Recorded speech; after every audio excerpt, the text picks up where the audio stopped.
Hi friends, welcome back to my channel. ఈరోజు మీకు ఈ సీరియల్లో ఏం జరిగిందో తెలుసుకోవాలి అనుకుంటున్నారా? అయితే వెంటనే మనం సీరియల్లోకి వెళ్ళిపోదాం. ఇక రామరాజుకి నిజం చెప్పాలని వచ్చిన ప్రేమ నర్మద, మావయ్య గారండి మీతో కాస్త మాట్లాడాలి అని ఇక రామరాజుని పిలుస్తూ ఉంటే ఇంతలో రామరాజుకి ఫోన్ వస్తుంది. ఒక్కసారిగా రామరాజు ఆ ఫోన్తో కంగారు పడుతూ, ఏంటి, అవునా, ఇప్పుడే బయలుదేరుతున్నాను అని చెప్పి రామరాజు కాల్ కట్ చేస్తాడు. ఇంతలో నర్మదా ప్రేమ, మావి గారండి ఏమైంది, ఎవరు ఫోన్ చేశారు, ఎందుకు అంతలా కంగారు పడుతున్నారు అని అంటుంటే, మిల్లులో దొంగతనం జరిగిందట, 5 లక్షలు తీసుకెళ్లారట, ఇప్పుడే నేను మిల్లు దగ్గరికి వెళ్ళాలి అని చెప్పడంతో మేం కూడా వస్తామని చెప్పి ఇక కుటుంబ సభ్యులందరూ కూడా రామరాజుతో పాటు మిల్లుకి బయలుదేరతారు. ఇక వల్లి కూడా, ఇప్పుడైతే ఈ గండం నుంచి బయటపడ్డాను, కానీ అక్కడి నుంచి తిరిగి ఇంటికి వచ్చిన తర్వాత మళ్ళీ ఈ భయం మొదలవుతుంది అని చెప్పి ఇక వల్లి తన మనసులో అనుకుంటుంది. ఇక ఇది ఇలా ఉండగా ఇక్కడ చూస్తే ఆనందరావు అలాగే భాగ్యం ఇద్దరు కూడా భయపడుతూ, ఆనందరావు అయితే, భాగ్యం నాకు చాలా భయంగా ఉందే, ఎక్కడ ఆ రామరాజు వచ్చి ఇద్దరిని చంపేస్తాడేమోనని సానా అంటే సానా భయంగా ఉంది, ఇప్పుడు ఆ నర్మద ప్రేమలెళ్ళి రామరాజుకి నిజం చెప్పేసుంటారు అని చెప్పి ఇంకా ఆనందరావు అయితే భాగ్యంతో అంటుంటే, భాగ్యం చూడండి ఆయన గారు, ఆ రామరాజు రాకముందే మనమే రామరాజుంటికి వెళ్దాము అని చెప్పడంతో ఒక్కసారిగా ఆనందరావు షాక్ అయిపోతాడు. భాగ్యం, నీకేమన్నా పిచ్చి పట్టిందే ఏంటి, ఇప్పుడు మనం ఆ రామరాజుంటికి వెళ్తే రామరాజు మనల్ని అక్కడికక్కడే చంపి పూడ్చేస్తాడే అని అంటుంటే, చూడండి ఆయన గారు, మనం ఇద్దరం ఇక్కడే ఉండి భయపడే కంటే అక్కడికి వెళ్ళడమే మంచిది, పదండి అని చెప్పి ఇక భాగ్యమైతే ఆనందరావుతో బయలుదేరుతుంది. ఇక ఇదిలా ఉండగా మిల్లు నుంచి తిరిగి ఇంటికి వచ్చిన వాళ్ళందరూ కూడా ఇక అక్కడ జరిగిన దొంగతనం గురించి మాట్లాడుకుంటారు.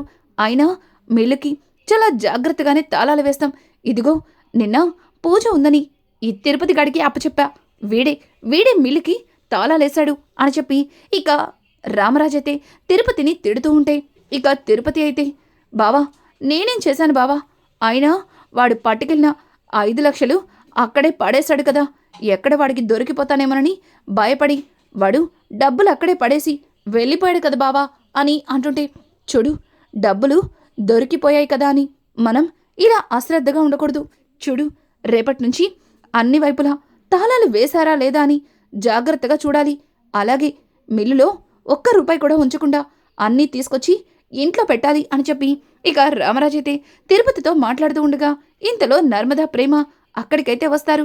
ఇక వాళ్ళిద్దరిని చూసిన రామరాజు, అమ్మా నర్మదా, ఇందాక ఏదో మాట్లాడాలి అన్నావు, ఏంటమ్మా అది అని అడగడంతో ఇక వల్లి నర్మద కలిసి ప్రేమ నర్మద కలిసి, మావయ్య గారండి మీకు చాలా రోజుల నుంచి ఈ ఇంట్లో జరుగుతున్న చాలా విషయాలు మీతో చెప్పాలని ఎంతగానో ప్రయత్నించాం, కానీ సాక్ష్యాలేమీ లేక మీకు నిజం చెప్పలేకపోయాం అని చెప్పి ఇక ప్రేమ అంటుంటే, ఏంటమ్మా ఏంట నిజం అని అంటుంటే ఇక వల్లి, అయిపోయింది, అంతా అయిపోయింది, ఇక నేను పెట్టే బెడ సర్దుకొని నా పుట్టింటికి వెళ్ళిపోవలసిందే అని చెప్పి ఇంకా వల్లి అయితే భయపడుతూ ఉంటుంది. ఇక ప్రేమ అయితే, మావయ్య గారండి, వల్లి యొక్క పెళ్లి విషయంలో జరిగినవి మీతో చెప్పాలి అని అనేలోపే ఇక ఇంతలో భాగ్యం అలాగే ఆనందరావు ఇద్దరు కూడా, అన్నయ్య గారండి, వదిన గారండి, బావగారండి, సెల్లమ్మ అని చెప్పి ఇంకా బయట నుంచి కేకలు వినిపిస్తాయి. ఏంటి అది వల్లి వాళ్ళ అమ్మ గొంతులా ఉందే అని చెప్పి రామరాజు అయితే ఇక బయటికి వెళ్తుంటాడు. రామరాజుతో పాటు తన కుటుంబం మొత్తం బయటకు వస్తుంది. ఒక్కసారిగా వల్లి భాగ్యాన్ని అలాగే ఆనందరావుని చూసి షాక్ అయిపోతారు. అయ్ బాబోయ్, ఇదేంటిది, ఆ అమ్మా నాన్న మన ఇంటికొచ్చిన కంగారులో వీళ్ళ యాషం మార్చుకోకుండా వచ్చేసినట్టున్నారు, బాబోయ్ ఇప్పుడు ఏం జరిగిద్దో ఏంటో, ఇప్పటికే ఈ నర్మద ప్రేమ కలిసి నా బండారం మొత్తం బయట అడేయడానికి చాలా పెద్ద ప్లానే చేశారు, ఇప్పుడు వీళ్ళనిట్లా మావయ్య గారు చూశారంటే ఇక ఈ ప్రేమ నర్మద కలిసి ఏం చెప్పినా నమ్మేస్తారు అని చెప్పి ఇంకా వల్లి అయితే తన మనసులో భయపడుతూ భాగ్యం వైపు కోపంగా చూస్తుంది. ఇక భాగ్యం అలాగే ఆనందరావుని చూసిన రామరాజు, చెల్లెమ్మా నువ్వేనా, ఏంటి మీ అవతారాలు, ఈ బట్టలేంటి అని అడగడంతో, అయ్యో ఏం చెప్పంటారు అన్నయ్య గారు, ఎంత పని జరిగిపోయింది అన్నయ్య గారు అని చెప్పి ఇక భాగ్యం అలాగే ఆనందరావు ఇద్దరూ కూడా కింద పడి ఏడుస్తూ రామరాజుకి, అన్నయ్య గారు ఇక మీరే మాకు దిక్కు అని చెప్పి రామరాజు కాళ్ళ మీద పడతారు. ఒక్కసారిగా రామరాజు షాక్ అయిపోతూ, ఏంటిది, అసలు ఏమైంది, ఎందుకు మీరిలా బాధపడుతున్నారు, లేవండి లేవండి అని చెప్పి వాళ్ళిద్దరినీ పైకి లేపుతాడు. ముందు ఆ ఏడు పాపి జరిగిందేంటో చెప్పండి అని తిరుపతి అయితే వాళ్ళిద్దరితో మాట్లాడుతూ ఉంటే ఇంతలో నర్మద అలాగే ప్రేమ, ఏంటి పిన్ని గారు, ఏంటి బాబాయ్ గారు, దొరికిపోతామని మీ అంతటి మీరే మావయ్య గారికి నిజం చెప్పాలని వచ్చారా అని అంటుంటే, సుడమ్మాయి మేము సానా కష్టంలో వచ్చాం, ఇప్పుడు కూడా నీకు మాతో జోకులేంటమ్మాయి అని చెప్పి ఇక భాగ్యమైతే నర్మదతో అంటూ, అన్నయ్య గారండి సానా పెద్ద ఘోరం జరిగిపోయిందండి, సానా పెద్ద ఘోరం జరిగిపోయింది అని చెప్పి ఇక భాగ్యం అంటుంటే ఆనందరావు, అవునవును సానా పెద్ద ఘోరం జరిగిపోయింది బావగారు అని చెప్పి ఇక ఆనందరావు కూడా భాగ్యం అంటున్న ప్రతి మాటకి ఒత్తాస పడుతూ ఇక తను కూడా దొంగెడుపులు ఏడవడం మొదలు పెడతాడు. ఇక వేదవతి అయితే, వదిలిగారు ఏమైంది, ఎందుకు అంతలా బాధపడుతున్నారు, అసలు ఏం జరిగింది, మీ అవతారం ఏంటి అని అంటుంటే, అయ్ బాబాయ్ అట్టా మాట్లాడతారేంటి వదిన గారు, పుట్టెడు దుఃఖంతో వచ్చాము, మమ్మల్ని సొంత తోబుట్టులాగా ఆదరిస్తారని ఆశపడుతున్నాము అని అంటుంటే, అసలు ఏం జరిగిందో చెప్పు చెల్లెమ్మా, ముందు జరిగిందేంటో తెలుసుకోవాలి కదా అని చెప్పి రామరాజైతే ఇక భాగ్యాన్ని అడగడంతో, ఏముందన్నయ్య గారు, ఈయన కింద పనిచేసే పర్సనల్ సెక్రటరీ, మాకు ఎప్పటినుంచో మంచి నమ్మకస్తుడు, అతను మీద నమ్మకంతో అతను ఏం చెప్పినా సరే అది చూడకుండానే ఆయన టపటపా సంతకాలు పెట్టేసేవాడు.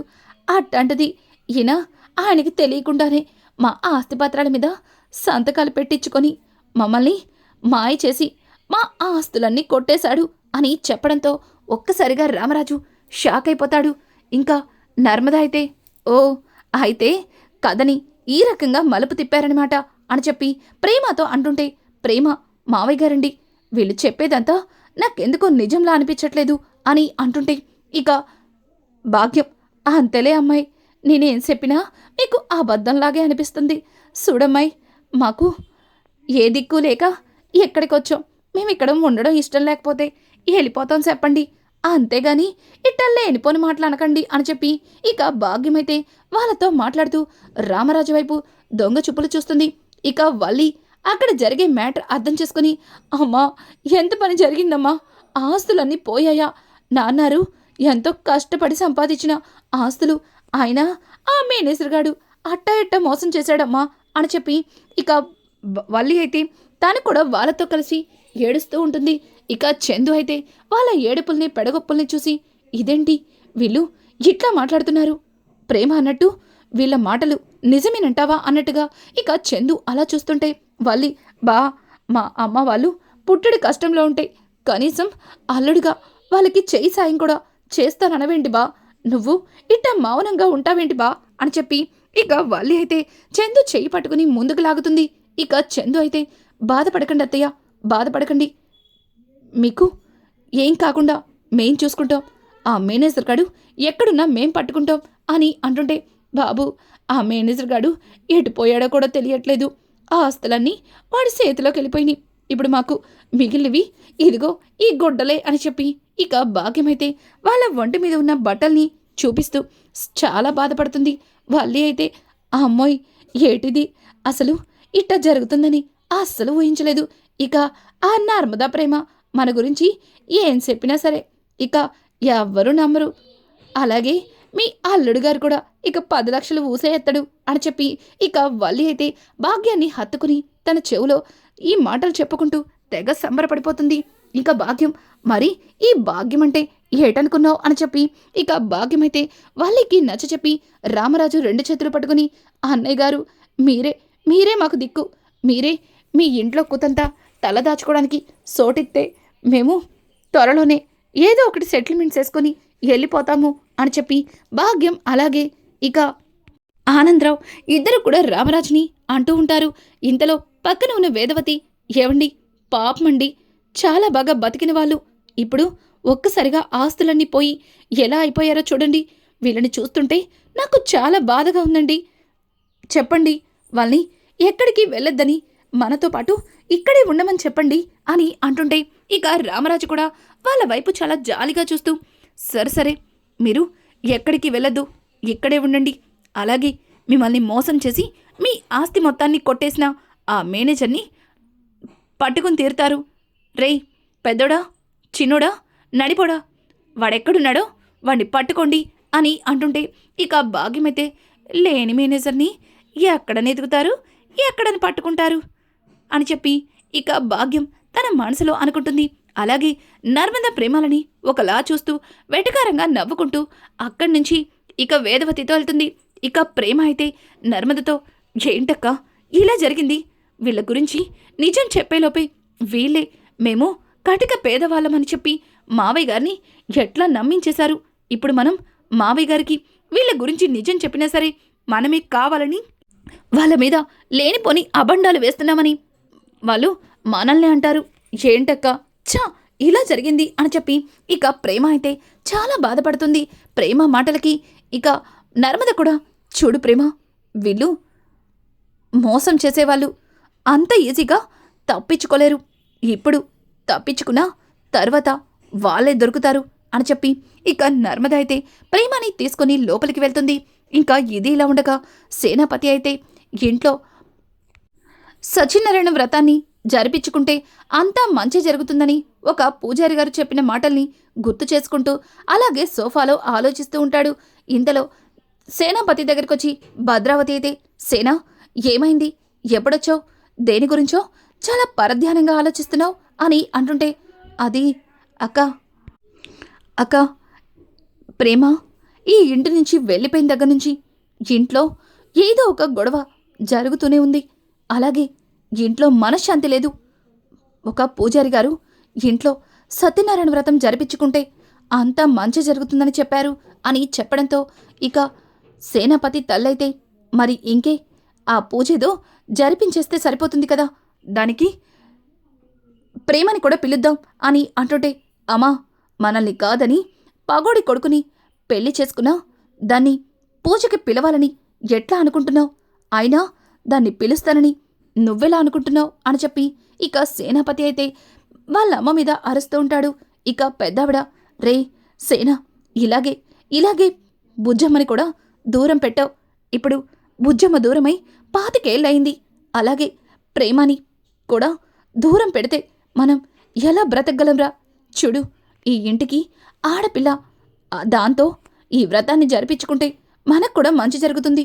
మొన్నటికి మొన్న ప్రేమ నగల గురించి నాన్న గొడవ చేశావు అని చెప్పి ఇక పెద్దావిడ మాట్లాడుతుంటే, నగలంటే గుర్తొచ్చాయి అని చెప్పి సేనాపతి అయితే తన భార్యని పిలిచి వెళ్ళి ప్రేమ నగలన్నీ పట్టుకురా అని చెప్పడంతో ఇక వాళ్ళమ్మ అయితే ఉన్న పలంగా ప్రేమ నగలెందుకండి అని అడుగుతూ ఉంటే, ముందు చెప్పింది చెయ్యి అని చెప్పి ఇక సేనాపతి అయితే ప్రేమ నగలన్నీ తీసుకుని అక్కడి నుంచి బయలుదేరతాడు. ఇక ఇంతలో పెద్దావిడ, రే సేనా, ఏంట్రా, అవి ప్రేమ కోసం ఎంతో ఇష్టంగా చేయించావు. దాని పుట్టినరోజునాడు ఆ నగలని వేసి చూసుకోవాలని ఎంతగానో ఆశపడ్డావు. మరి వాటినిప్పుడు ఎక్కడికి తీసుకెళ్తున్నావు అని అంటుంటే, చూడమ్మా, మనల్ని కాదని పగోడి కొడుకుని పెళ్లి చేసుకున్నా దాని జ్ఞాపకాలేమి ఈ ఇంట్లో ఉండకూడదు. అందుకే ఈ నగలని ఇప్పుడే తీసుకెళ్ళి మారువడి షాప్లో అమ్మేస్తాను అని అంటుంటే ఒక్కసారిగా ప్రేమ వాళ్ళ అమ్మ కంగారు పడుతుంది. అయ్య బాబోయ్, అందులో ప్రేమ నగలతో పాటు మరొక నగలు కూడా ఉన్నాయి. ఇప్పుడు ఆ నగలు ప్రేమవి కాదని తెలిస్తే ఆయన మళ్ళీ వచ్చి ఏం గొడవ చేస్తారో ఏంటో అని భయపడదు.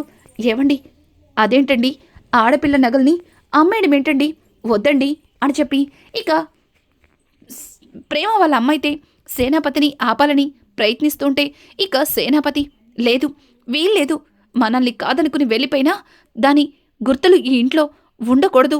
అందుకే వీటిని ఇప్పుడే తీసుకెళ్ళి మార్వడి కొట్లో అమ్మేస్తాను అని చెప్పి ఇక సేనాపతి అయితే ఆ నగలు తీసుకుని అక్కడి నుంచి వెళ్ళిపోతూ ఉంటాడు. ఇక ఇంతలో ప్రేమ వాళ్ళమ్మ పెద్దావిడి దగ్గరకు వచ్చి, అత్తయ్య, అందులో ప్రేమ నగలతో పాటు వేరే నగలు కూడా ఉన్నాయి. వాటిని కనుక ఆయన చూస్తే మళ్ళీ ఇంటికొచ్చి ఏం గొడవ చేస్తారా అని నాకు కాస్త భయంగా ఉంది అని అంటుంటే ఇక పెద్దావిడ కూడా, అవునే, కాకపోతే వాడు మనం ఎన్ని చెప్పినా వినేలా కనిపించట్లేదు. ఇప్పుడు ఏం చేయాలి అని చెప్పి ఇక పెద్దావిడ ఆలోచిస్తూ ఉండగా ఇంతలో ప్రేమ గేటు తీసుకుని బయటికి వస్తుంది. ఇక పెద్దావిడైతే ప్రేమని చూసి జరిగిన విషయాన్ని ప్రేమతో చెప్పాలని పరిగెత్తుకుంటూ ప్రేమ దగ్గరికి వస్తుంది. అమ్మమ్మా, నానమ్మా, నువ్వేంటిలా? ఇంట్లో అత్త నాన్న లేరా? వాళ్ళు చూస్తే మళ్ళీ గొడవ అవుతుంది అని అంటుంటే, నిజంగానే ఇప్పుడు గొడవ అయ్యేలా ఉంది. మొన్న తిరుపతి నీ నగలన్నీ తీసుకొచ్చినప్పుడు అందులో నీ నగలు కాకుండా వేరే నగలు కూడా ఉన్నాయి. ఇప్పుడు మీ నాన్న నీ గుర్తులేమీ ఇంట్లో ఉండకూడదని నగలన్నీ అమ్మడానికి తీసుకెళ్లాడు. వాటిలో వేరే నగలు చూసి మీ నాన్న ఇంటికొచ్చి ఏం గొడవ చేస్తాడా అని నాకు కంగారుగా ఉంది. అందుకే విషయం చెప్పాలని వచ్చాను. చూడు, నగలు మారిపోతే ఇప్పుడే నీ నగల్ని తీసుకొచ్చి ఇచ్చేసే. తరువాత మీ నాన్నొస్తే చాలా పెద్ద గొడవ చేస్తాడు అని చెప్పడంతో ఒక్కసారిగా ప్రేమ షాక్ అయిపోతుంది. నానమ్మా, ఏం మాట్లాడుతున్నావు? నగలు మారిపోవడమేంటి? ఆ రోజు తిరుపతి బాబాయ్కి నగలన్నీ ఇచ్చింది నేనే.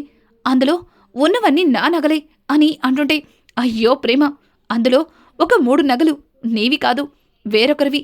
అందులో నీ 3 నగలు తగ్గాయి అని చెప్పి ఇంకా పెద్దావిడైతే ప్రేమతో చెప్పడంతో ఒక్కసారిగా ప్రేమ షాక్ అయిపోతుంది. ఇంతలో నర్మద అక్కడికి వస్తుండగా పెద్దావిడ సరే వెళ్తాను అని అనుకుంటూ అక్కడి నుంచి వెళ్ళిపోతుంది. ఇక నర్మద అయితే ప్రేమతో, ఓయ్ దొంగ, ఏంటి బయట బామ్మగారితో ముచ్చట్లు పెట్టావు? నేను చూడలేదనుకుంటున్నావా అని అంటూ ప్రేమ వైపు చూస్తుంది. ఇక ప్రేమ అయితే చాలా కోపంగా ఉంటుంది.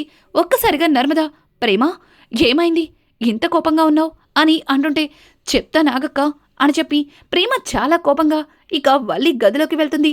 అలాగే వాళ్ళతో పాటు నర్మద కూడా వెళ్తుంది. ఇక నర్మదని లోపలికి లాగి ప్రేమ తలుపు దగ్గరకేస్తుంది. తర్వాత వల్లి దగ్గరికెళ్ళి, చూడు, మర్యాదగా నా నగలు నాకిస్తావా, లేకపోతే నీ గురించి ఇప్పుడే అన్ని నిజాల్ని బయట పెట్టమంటావా అని అండంతో ఒక్కసారిగా వల్లికి దిమ్మ తిరిగిపోతుంది. అయ్ బాబాయ్, ఇదేటిది, నా నగలిస్తావా అంటుంది. కొంపతీసి నగలు మార్చేశానని దీనికి తెలిసిపోయిందా?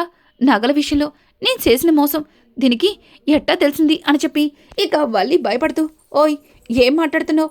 నేను నీ నగలు తీసుకోవడమేంటి? మర్చిపోయినట్టున్నావు. ఆ రోజు నగలన్నీ తిరుపతి బాబాయ్తో మీ పుట్టింటికి పంపించేశావు అని అంటుంటే, చూడు, ఆ రోజు బాబాయ్కి నేను ఇచ్చేటప్పుడు అందులో ఉన్నవి నా నగలే. కానీ అత్తయ్యతో నేను మాట్లాడినప్పుడే ఏదో గడబిడి జరిగింది. అందులో నగలు మారిపోయాయి. అందులో 3 నగలు నావి కనిపించట్లేదని ఇప్పుడే మా నానమ్మ చెప్పింది. మర్యాదగా ఆ నగలు మార్చింది నువ్వేనని నాకు తెలుసు. నా నగలు నాకు ఇస్తావా లేదా అని చెప్పి ప్రేమ అయితే ఇక వల్లిని అడుగుతుంటే, అయ్ బాబాయ్, బావుందమ్మా, నీ నగలు పోతే దానికి కారణం నేనెందుకు అవుతాను? అయినా నగలు పోగొట్టుకొని నువ్వు, మీ పుట్టింటి వాళ్ళు చాలా అమాయకులు, మరి మీ నగల్ని ఎవరు తీసుకుంటారు అని చెప్పి వల్లి మళ్ళీ ప్రేమని రెచ్చగొట్టేలా మాట్లాడుతుంది. ఇక ప్రేమ తట్టుకోలేక, చూడక్క, పెద్దదానివని కూడా చూడ్ను, తర్వాత నేనేం చేస్తానో కూడా నాకే తెలీదు. నువ్వు మా నాన్న ఇంటికి తిరిగొచ్చేలోపు నగలు నా చేతికి ఇవ్వకపోతే తర్వాత ఈ విషయాన్ని మావయ్య గారి దగ్గర పెడతాను అని అంటుంటే, ఇక వల్లి, ఏంటే ఊరుకుంటుంటే రెచ్చిపోతున్నావు? నగలు అంటున్నావు, నన్ను దొంగలా చూస్తున్నావు. నీ కంటికి నేను దొంగలా కనిపించానా? చూడు, నీ నగలు ఏమయ్యాయో నాకు తెలీదు. అయినా నా నగలు నా దగ్గరున్నప్పుడు నీ నగలతో నాకేం పనింది అని అంటుంటే, నోరు ముయ్యక్క, నీకు మీ పుట్టింటి నుంచి పెట్టిన నగలేంటో నాకు ఆ మాత్రం తెలీదా? నీవన్నీ గిల్టు నగలు. ఎలాగో నీ గిల్టు నగల బండారం బయటపడుతుందని నువ్వు నగలు మార్చి నాటకాలాడుతున్నావా అని చెప్పి ఇక ప్రేమ అంటుంటే ఒక్కసారిగా నర్మద ఇదంతా విని షాక్ అయిపోతుంది. ఏంటి ప్రేమ, ఈ వల్లి నగలు మార్చిందా అని అంటుంటే, అవునక్క, నా జ్ఞాపకాలేమీ ఉండకూడదని మా నాన్నగారు ఇప్పుడే నా నగలన్నీ తీసుకెళ్లి మార్వడి షాప్లో అమ్మేయాలనుకున్నారు. అందులో ఇదిగో ఈ మహాతల్లి పెట్టిన గిల్టు నగలు చూస్తే మళ్ళీ నాన్నగారింటికొచ్చి ఏం గొడవ చేస్తారో ఏంటో నాకు భయంగా ఉంది. ఏయ్, మర్యాదగా నా నగలు ఇస్తావా లేదా అని చెప్పి ప్రేమ అయితే ఇక వల్లిని అడుగుతుంటే ఒక్కసారిగా వల్లి కూడా భయపడిపోతుంది. ఏంటి, నగల్ని అమ్మడానికి తీసుకెళ్లాడా? అయితే అందులో ఉన్న గిల్టు నగలు చూసి ఖచ్చితంగా ఆయన చాలా ఆవేశంగా వస్తాడు. ఈ గొడవలో మళ్ళీ ఆయన మావయ్య గారిని అవమానిస్తాడు. ఆ తరువాత ఈ అవమానం ఈ ప్రేమ వల్లనే జరిగిందని మావయ్య గారికి నమ్మకం కలిగేలా చేసి మళ్ళీ ఇంటి పెత్తనాన్ని తీసుకునే అవకాశం వచ్చింది అని చెప్పి ఇక వల్లి అయితే తెగ సంబరపడిపోతూ, సుడు నేనేమీ నేను నగలు తీసుకోలేదు, నువ్వనవసరంగా నా మీద లేనిపోని నిందలు వేయొద్దు, అయినా ఏదో దొంగని నిలదీసినట్టు ఇట్టా నిలదీస్తావేంటి, ఎల్లు ఇక్కడి నుంచి అని చెప్పి ఇక ప్రేమని అలాగే నర్మదని అక్కడి నుంచి బయటికైతే పంపించేస్తారు. రానున్న ఎపిసోడ్స్ మరింత ఇంట్రెస్టింగ్గా మారబోతున్నాయి. ఈ వీడియో మీకు నచ్చినట్టయితే లైక్ చేసి సబ్స్క్రైబ్ చేసుకోవడం మాత్రం మర్చిపోకండి. Thanks for watching. Hi friends, welcome back to my channel. ఈరోజు మీకు ఈజీ